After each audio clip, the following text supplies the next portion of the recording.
अस्सलाम वालेकुम दोस्तों, एनएमडी का बिगर सोर्स में मैं आपको खुशामदीद कहती हूँ। अगर आपको इस वीडियो की कोई भी चीज़ समझ आए तो प्लीज़ इस वीडियो को लाइक करें, अपने फ्रेंड्स फेलोज और उन स्टूडेंट्स के साथ इसको शेयर करें जो कोचिंग को अफोर्ड नहीं कर सकते। इसके साथ ही अगर आप हमारे चैनल पर नए हैं तो प्लीज़ हमारे चैनल को सब्सक्राइब कर दें, साथ ही बेल आइकन के बटन को प्रेस कर दें ताकि आपको हर नई आने वाली वीडियो का नोटिफिकेशन सबसे पहले मिले। आज जो टॉपिक हम डिस्कस करने जा रहे हैं उसका नाम है ओजेनेसिस। ओजेनेसिस का क्या मतलब होता है? Process of the egg formation in the ovary through the meiosis. Ovary में एग का बनना थ्रू द मियोसिस, मियोसिस के प्रोसेस के जरिए से उसे हम ओजेनेसिस कहते हैं। The process of the oogenesis takes years to the complete. Process of the oogenesis यानी ओजेनेसिस को कंप्लीट होने में कई साल लग जाते हैं। बिफोर द पुबर्टी यानी पुबर्टी से from the foetal development to the puberty to the young stage, adult stage तक पहुंचने के लिए हम जो पढ़ रहे हैं पुबर्टी से पहले इसको पढ़ रहे हैं। फर्स्ट द फेटल पीरियड, जब बच्चा मतलब फेटल पीरियड आपको अगर पता हो कि ओजेनेसिस जो होता है वो मदर की बॉडी से ही स्टार्ट हो जाता है। आप बेबी गर्ल जो होती है उसमें ओजेनेसिस का प्रोसेस जो होता है वो मदर की बॉडी से ही स्टार्ट हो जाता है। First in the foetal period the oogonia the diploid two stem cells of the ovary multiply rapidly by the mitosis and then enter the growth phase and lay in the nutrient reserves. यानी mother की body में foetal period 3 माह से जो start होता है आपकी pregnancy time period में, 3 माह से जो पीरियड स्टार्ट होता है उसको फीटल पीरियड कहते हैं या फीटस पीरियड कहते हैं। वो अगर बेबी गर्ल है तो उसमें ओगोनिया या ओजेनेसिस का प्रोसेस स्टार्ट हो जाता है और लिखा जाता है कि the diploid two N stem cells of the ovary multiply rapidly by the mitosis and diploid two N stem cells हमारे पास जो ओगोनिया है वो माइटोसिस के जरिए से मल्टीप्लाई करते हैं और ग्रोथ फेज में एंटर होते हैं ले the nutrient reserves. Gradually oogonia transformed into the primary oocyte. Oogonia जो होते हैं वो प्राइमरी ओसाइट्स में तब्दील हो जाते हैं and become surrounded by the single layer of the follicle sales. जब ओगोनिया जो होते हैं वो प्राइमरी ओसाइट्स बन जाते हैं तो वो उनको single layer of the follicle cell उनको सराउंड कर लेता है। प्राइमरी ओसाइट के बारे में कहा जा रहा है कि ये फर्स्ट माइटोटिक डिवीजन को स्टार्ट करते हैं यानी मियोसिस 1 को स्टार्ट करते हैं, लेकिन बाद में ये प्रोफेज 1 में जाके रुक जाते हैं। मियोसिस 1 को स्टार्ट तो करते हैं लेकिन प्रोफेज 1 में जाके ये रुक जाता है ये process and do not complete it. इस प्रोसेस को कंप्लीट नहीं करते। They remain in the state of the suspended animation all through the childhood. ये मियोसिस 1 का प्रोसेस जो होता है पूरे बचपन में जो होता है ये प्रोसेस जो होता है वो रुका रहता है। मियोसिस 1 का प्रोसेस जो होता है पूरे बचपन में रुका रहेगा यानी आपकी फीटस लाइफ में आपकी प्रेगनेंसी टाइम पीरियड में वो बेबी में वो ओगनिया का प्रोसेस स्टार्ट तो हो गया है, उन्होंने अपनी मियोसिस 1 स्टार्ट तो किया लेकिन वो प्रोफेज 1 में जाके रुक जाते हैं और वो मतलब ऑल द चाइल्डहुड वो रुके रहते हैं। तो wait is a very long one, 10 to 14 years at very least. 10 से 14 साल की उम्र तक ये प्रोसेस जो होता है वो रुक जाता है। देन कहा जाता है कि आफ्टर पुबर्टी के बाद यानी at the onset of puberty ऐसा होता है। एट द एडल्ट स्टेज में ऐसा होता है कि पुबर्टी में क्या होता है कि small number of the primary oocytes are recruited each month. हर मंथ जो होता है वो प्राइमरी ओसाइट्स जो होते हैं वो रिक्रूटेड होते रहते हैं, मतलब इवन के एक जगह पे इकट्ठे होते रहते हैं, असेंबली होती है उनकी, एक जगह पे असेंबल्ड हो जाते हैं।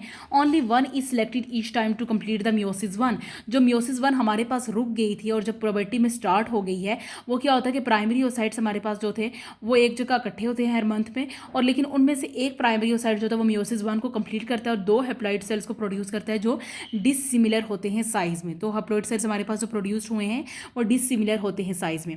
लार्जर सेल, इसमें से जो इन दोनों सेल्स में से जो लार्जर सेल है जिसके पास प्राइमरी ओसाइट का सारा साइटोप्लाज्म मौजूद है उसे हम सेकेंडरी ओसाइट कहते हैं, और जो हमारे पास स्मॉलर सेल मौजूद है उसे हम फर्स्ट पोलर बॉडी कहते हैं।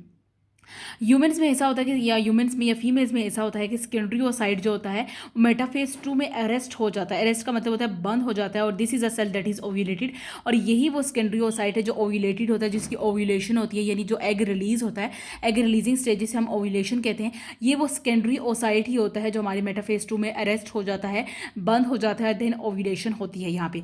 If an ovulated secondary oocyte is not penetrated by the sperm then it simply deteriorates. अगर पेनिट्रेशन नहीं होती है स्पर्म के जरिए से ओव्यूलेटेड ओसाइट जो होता है ओव्यूलेशन जो है ओव्यूलेशन हमारे पास जो मौजूद है ओव्यूलेटेड सेकेंडरी ओसाइट मौजूद है, अगर उसकी स्पर्म से पेनिट्रेशन नहीं होगी तो इट सिंपली डिटोरेट्स यानी ये तोड़ फोड़ का शिकार हो जाएगा, ये टूट फूट जाएगा या ख़राब हो जाएगा हमारे पास।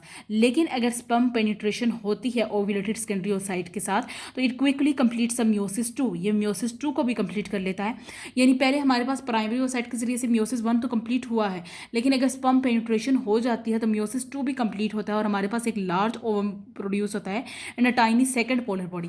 एक लार्ज ओवम और टाइनी सेकंड पोलर बॉडी हमारे पास प्रोड्यूस होते हैं। Unequal cytoplasmic division that occur during the oogenesis ensure that the fertilized egg has ample nutrients for its 6 to 7 day journey to the uterus. कहने का मतलब ये है कि साइटोप्लाज्म की अनइक्वल डिवीजन है आपके पास, यानी अनइक्वल डिवीजन का मतलब क्या है कि आपके पास जो आपकी सेकेंडरी ओसाइट था उसके पास ज़्यादा साइटोप्लाज्म मौजूद था. यहाँ पे आप देखें विच nearly contains all the cytoplasm of primary oocyte. Primary oocyte के जो सेकेंडरी ओसाइट था इसके पास ज़्यादा अमाउंट में साइटोप्लाज्म मौजूद था, और हमारे पास जो दूसरा सेल था, स्मॉलर सेल जो फर्स्ट पोलर बॉडी था, इसके पास जो था वो कम अमाउंट में साइटोप्लाज्म मौजूद था. ये जो अनइक्वल साइटोप्लाज्मिक डिवीजन है सेकेंडरी ओसाइट की और फर्स्ट पोलर बॉडी की, इसकी वजह से हमें ये इंश्योर होता है कि हमारे पास ओजेनेसिस जो है, जो जिसकी स्पर्म पेनिट्रेशन हो चुकी है, उसके पास कम से कम इतने न्यूट्रिएंट्स हैं कि वो 6 से 7 दिन में आराम से यूट्रस तक पहुंच सकता है. जो डक्ट सिस्टम का हमारे पास दूसरा स्ट्रक्चर है यूट्रस, यानी आराम से 6 से 7 दिन में वहाँ पर ये पहुँच सकता है. Without nutrient containing cytoplasm the polar body degenerate and die. अगर हमारे पास इस साइटोप्लाज्म में न्यूट्रिएंट्स मौजूद नहीं हैं तो ये पोलर बॉडी जो हमारे पास मौजूद है वो जो क्या होती है, डीजनरेट हो जाती है और डाई हो जाती है. Summary of the steps in oogenesis. Oogenesis में क्या क्या स्टेप्स होते हैं? सबसे पहले ये बताई जा रही है कि germ cells in the ovary produce the many oogonia. Ovary में जो जर्म सेल्स मौजूद होते हैं वो हमारे पास ओगोनिया को प्रोड्यूस करते हैं. ओगोनिया देन माइटोसिस के जरिए से डिवाइड होते हैं और प्राइमरी ओसाइट बनाते हैं. प्राइमरी ओसाइट्स होते हैं वो फोलिकल सेल्स के अंदर बंद हो जाते हैं. अब प्राइमरी ओसाइट्स माइटोटिकली डिवीजन होती है और ये सेकेंडरी ओसाइट और फर्स्ट पोलर बॉडी में कन्वर्ट हो जाते हैं. सेकेंड माइटोटिक डिवीजन जो होती है सेकेंडरी ओसाइट में, वो मेटाफेज तक तो होती है, लेकिन ये तब तक कंप्लीट नहीं होती जब तक ओसाइट से स्पर्म फर्टिलाइज्ड ना हो जाए. यानी ऊपर हमने ओवरऑल जो पूरा एक प्रोसेस पढ़ा है उसको एक छोटे से पैराग्राफ में समराइज किया गया कि हमारे पास जर्म सेल से जो ओवरी में जर्म सेल्स उन्होंने ओगोनिया प्रोड्यूस किया. ओगोनिया जो था वो माइटोसिस के जरिए से डिवाइड होता है और प्राइमरी ओसाइट बनाता है. प्राइमरी ओसाइट जो होता है वो फोलिकल सेल से सराउंड हो जाता है, देन वो डिवाइड होता है सेकेंडरी ओसाइट और फर्स्ट पोलर डिवीजन में. सेकंड माइटोटिक डिवीजन जो होती है वो सेकेंडरी ओसाइट में तब तक कंप्लीट नहीं होती जब तक हमारे पास मेटाफेज के जरिए से जब तक हमारे पास पंप पेनिट्रेशन ना हो जाए ओसाइट की. इसके साथ ही मैं अपनी वीडियो से इजाजत लेना चाहूँगी. उम्मीद है आपको ये टॉपिक अच्छे से समझ आ गया है. फिर भी अगर आपको कोई चीज़ समझ नहीं आती तो आप उसे कमेंट सेक्शन में पूछ सकते हैं और अपनी राय का इजहार भी कर सकते हैं. अगली वीडियो तक मुझे इजाजत दीजिएगा. अल्लाह हाफिज़.